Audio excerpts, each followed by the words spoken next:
2024 পৰা সলনি হ'ব শিক্ষক নিযুক্তিৰ নিয়ম টেট বিএডৰ উপৰিও বহিব লাগিব লিখিত পৰীক্ষাত আগন্তুক বৰ্ষৰ পৰা ৰাজ্য চৰকাৰে সলনি কৰিব শিক্ষক নিযুক্তিৰ নিয়ম মেধাক অগ্ৰাধিকাৰৰ সমান্তৰালভাৱে নিযুক্তি প্ৰক্ৰিয়াত অধিক স্বচ্ছতা অনাৰ স্বাৰ্থত সলনি কৰা হ'ব কেতবোৰ নীতি নিয়ম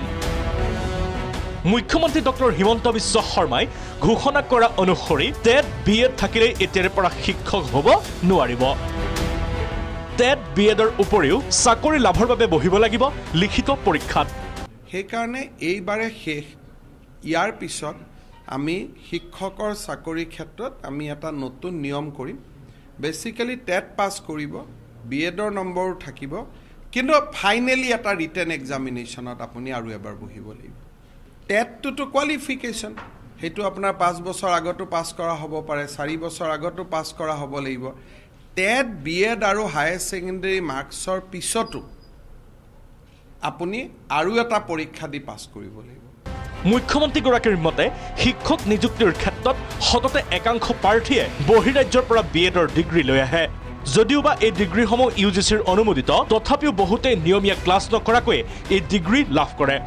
যিটো ভাবিবলগীয়া অসমত কষ্ট কৰি বিএড ডিগ্ৰী লাভ কৰা সকলে ইয়াৰ বাবে বঞ্চিত হৈছে সেয়েহে লিখিত পৰীক্ষাত বহিলে কাৰোৰে আৰু একো ক'ব লগা নাথাকে কোভিডৰ সময়ত আমি সকলোকে 90 দি দিছিলোঁ তাৰ আগতটো সকলোৰে মাৰ্ক 60 আছে গতিকে অহা বছৰৰ পৰা যদি এনেকে শিক্ষকৰ নিযুক্তি হয় অকল কোভিডৰ বছৰত পাস কৰা ল'ৰা ছোৱালীহে পাব পৰীক্ষা নিদিয়াকৈ বাকি কোনেও নাপাব সেইকাৰণে সকলো মানুহে যাতে সমান সুবিধা পায় তাৰ বাবে আমি এটা ফাইনেল ৰিটেন টেষ্ট এটা লম মুখ্যমন্ত্ৰীগৰাকীয়ে ক'লে এতিয়াৰে পৰা ৰাজ্যিক ভিত্তিতহে নিযুক্তি দিয়া হ'ব বন্ধ হ'ব জিলা ভিত্তিক নিযুক্তি উল্লেখযোগ্য যে যোৱা কিছু বছৰৰ পৰা বহু ছাত্ৰ ছাত্ৰীয়ে বহিৰাজ্যৰ পৰা বিএড ডিগ্ৰী ক্ৰয় কৰি অনাৰো অভিযোগ আহিছে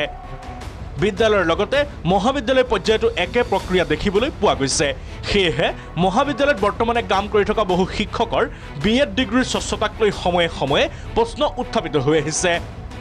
এই ক্ষেত্ৰত চৰকাৰে কি ভূমিকা লয় সেয়াও হ'ব লক্ষণীয়